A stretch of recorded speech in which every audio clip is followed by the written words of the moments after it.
Welcome back to Future Forward, the podcast where we explore the trends and tools shaping tomorrow. I'm your host, Maria. And I'm Gabriel, and today we're diving into a topic that I think is on everyone's mind, making money online, but with a twist. We're talking about the online income ideas that no one seems to talk about. Because when you hear make money online, what are the first three things that pop into your head, Gabe? Oh, easy. Drop shipping, Amazon FBA, and probably becoming a huge YouTuber, like a personality. Right, the Holy Trinity. And it makes sense, right? Those are the models that have the most gurus, the most get-rich-quick courses sold about them. They're very visible. That's the whole point of today's episode. The internet it's just this vast landscape of opportunity. It's so much bigger than just those three business models. There are these quiet, overlooked corners where people are building really substantial, sustainable incomes without all the fanfare. And often with less capital, less risk, and frankly, without having to become a full-blown influencer if you don't want to. So we're going to pull back the curtain on 6 of those ideas today. But before we get to the ideas themselves, I think we have to address the elephant in the room. Why do most people who try to make money online fail? Because, let's be honest, most people do. And that's a huge mental hurdle for a lot of people, the influencer part. They think online income means broadcasting your entire life on Instagram, and that's just not appealing to everyone. Ooh, yeah, that's a big one. I think the number one reason, and we see this all the time, is fear. It's just paralyzing. Fear of failure, fear of what people will think, fear of not being good enough. And we're not just talking about pocket money here. These aren't just side hustles that'll buy you a coffee once a week. We're talking about legitimate business models that have the potential to replace and even vastly exceed a traditional salary. It's about building assets, not just trading time for money. Fear of wasting time. Totally. And it stops people before they even start. They spend 6 months researching and never actually, launch the thing. And right behind fear is inconsistency. People get excited about an idea, they go hard for like 3 weeks, and then life gets in the way. They don't see instant results, so they just trail off. This isn't a get-rich-quick scheme, it's get-rich-slow. It's the classic analysis paralysis. They create the perfect business plan, design the perfect logo, and by the time they feel ready, the market has moved on or they've lost their own passion. Yeah, that dopamine rush of starting something new fades, and they're left with the actual work. I'd also add that people choose horribly saturated ideas. They see someone else succeeding with, a generic motivational t-shirt brand, and they try to copy it exactly instead of finding their own unique niche. Right. And the final nail in the coffin, I think, is not treating it like a real business. They treat it like a hobby or a lottery ticket. They don't set goals, they don't track metrics, they don't invest time or sometimes a little bit of money into it. A real business requires real effort. So true. Okay, so with that out of the way, let's get into the good stuff, the actual ideas. You want to kick us off with number 1? Let's do it. Okay, idea number 1 is something I'm seeing explode right now, YouTube automation channels. Ooh, okay, so when you say that, you don't mean becoming the next Mr. Beast. No, not at all. The opposite, actually. These are often called faceless channels. The creator never shows their face. They're more like a producer or a project manager. Okay, so how does that work if you're not on camera? What's the content? Think about those top 10 scariest movies videos, or channels that just show relaxing rain sounds over a black screen, or animated history summaries. The content is built from stock footage, screen recordings, simple animations, that kind of thing. Right. Okay, and the automation part is that you don't have to do all the work yourself. Precisely. Your job is to come up with the video ideas and manage the team. You can hire a freelancer to write the script, another one to do the voiceover, and a third to edit the video and make the thumbnail. You're the conductor of the orchestra, not the one playing every instrument. And the monetization is pretty straightforward, right? YouTube AdSense once you get enough views and subscribers. AdSense is the baseline, yeah. But the smart channels also use affiliate marketing. If you have a channel about, say, tech gadgets, Every video description has links to buy those gadgets on Amazon. You get a cut of every sale. That can often make you more money than the ads themselves. I love that. It's a scalable system. Once you have a winning formula for your videos, you can just rinse and repeat. Okay, what's idea number 2?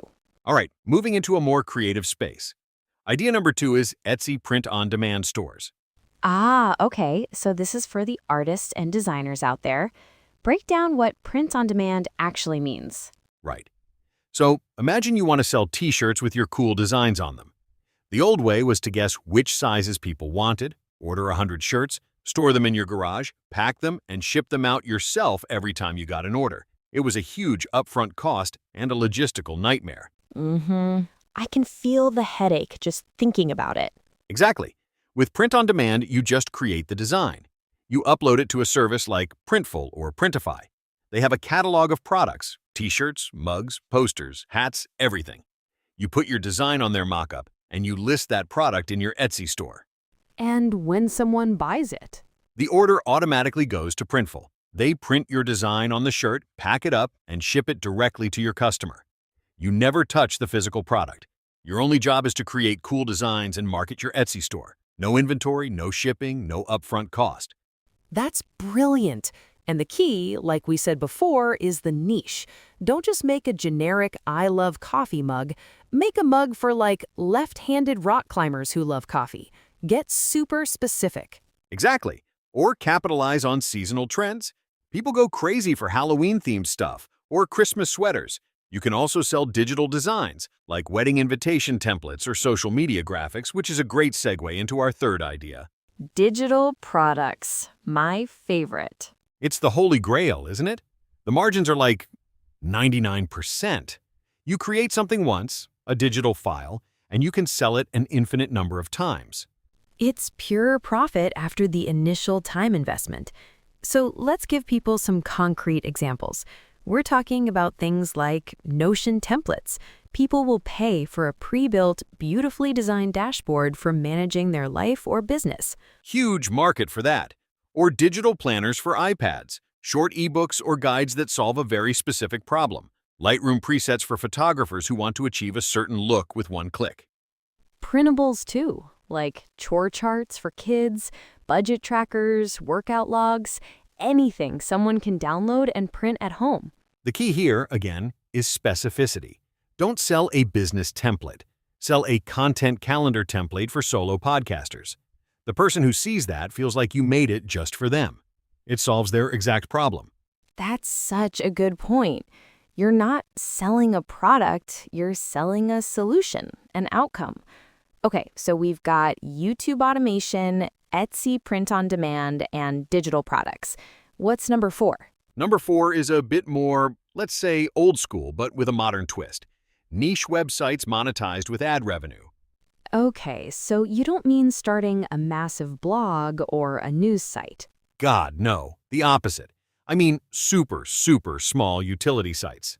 Think about a website that has a single tool on it, like a mortgage calculator, or a tool that tells you how many words are in a paragraph. Oh yeah, I use sites like that all the time. I never even think about who makes them. Exactly. Or it could be a simple informational site. You do some research on Google, find a question people are asking that doesn't have a great answer, and you create a single amazing article that answers it.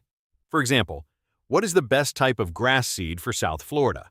And you make money by just putting ads on the page? Yep. You sign up for a service like Google AdSense, or once you get more traffic, a premium ad network like Ezoic or Mediavine. You get paid per 1,000 visitors. It's a numbers game. It's not glamorous, but one simple website answering one specific question can make a few $100s a month, passively, for years. Now imagine you have 10 of those sites. It's all about SEO then, search engine optimization, getting your page to the top of Google for that one specific term. That's the entire game. All right, let's move on to idea number 5. This one is for the photographers, videographers, and musicians listening. Let me guess. Selling stock photos and videos? You got it. Selling stock videos, photos, and even music. People think you need to have a $50,000 camera setup for this, but that's just not true anymore. Right. Modern smartphones shoot in 4K. The quality is absolutely good enough for many uses. Completely. The way this works is you upload your content to sites like Adobe Stock, Shutterstock, or Pond5. YouTubers, marketers, filmmakers. They all need clips and background music for their projects. So they go to these sites and license your content. And every time someone downloads it, you get a royalty. Yep. You might take a 10-second video clip of your drone flying over a forest. You upload it once, and that single clip could sell hundreds of times over the next 5 years, earning you money while you sleep. The key here must be volume and keywords, right? You need to upload a lot of clips and you need to tag them with really descriptive keywords so people can actually find them when they're searching for like happy couple walking on beach at sunset. That's the whole skill. It's not just about taking the picture, it's about describing it perfectly. Authenticity also sells. A genuine shot of a family laughing is often more valuable than a cheesy, overproduced stock photo. I love that. Okay, we have one more idea left.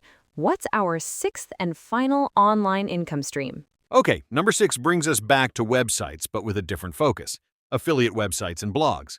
We touched on this with the YouTube channels, but this is making it the entire business model. Exactly. You create a website dedicated to reviewing, comparing, or recommending products in a specific niche. Think of a website that reviews hiking boots, or a blog that compares different brands of protein powder, or a site that just creates top 10 best lists for kitchen gadgets. And in every article, you link to the products on a site like Amazon using a special affiliate link. If someone clicks that link and buys, you get a commission. Correct. This model is all about building trust. You can't just throw up a bunch of links and expect to make money.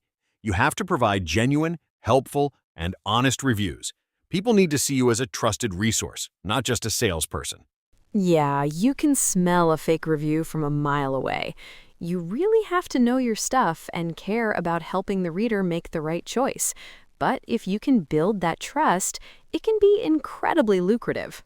It really can. A successful affiliate site is like an army of tiny salespeople working for you 24/7. Okay, wow, that's a lot. 6 really solid ideas. So now the big question. With all these options, how does someone even begin to pick the right one for them? That's the million-dollar question. I think you can filter any idea through a simple framework. I've got 4 criteria. First, is it scalable? Meaning, can it grow without you having to trade more of your time for more money? Digital products are scalable. Freelance writing is not, unless you build an agency. Okay, scalable. That's a good one. What's number 2? Second, is it low cost to start? All the ideas we talked about today can be started for a couple $100s or less. You don't want to bet your life savings on an unproven idea.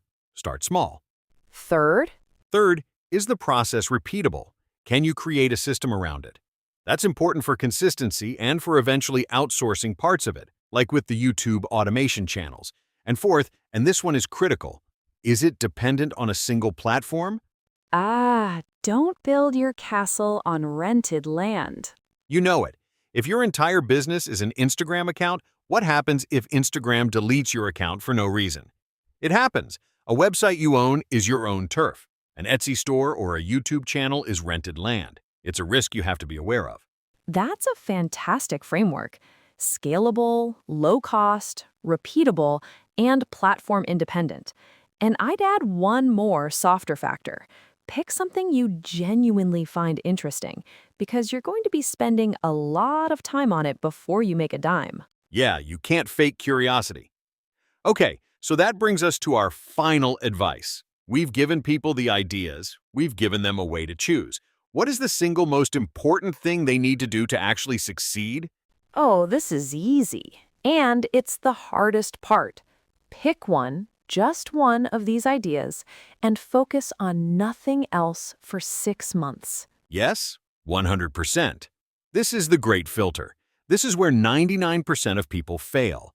They try to start an Etsy store, a YouTube channel, and an affiliate blog all at the same time, and they get nowhere with all 3. Or they work on one thing for 3 weeks, don't see the results they wanted, and they get distracted by a new, better idea. It's called shiny object syndrome, and it is the killer of dreams. Consistency beats everything. The first few months of any of these ventures is pure learning. You're not going to make much, if any, money. You're building the foundation. You're acquiring the skill. The results come in month 4, 5, and 6. You have to give yourself enough time to get there. So that's our challenge to you. Don't just listen to this episode and feel inspired for an hour. Pick one thing, commit to it, and give it a real, honest-to-goodness shot for 6 solid months. You might be very, very surprised where you end up. That's all the time we have for today. Thanks for tuning in to Future Forward.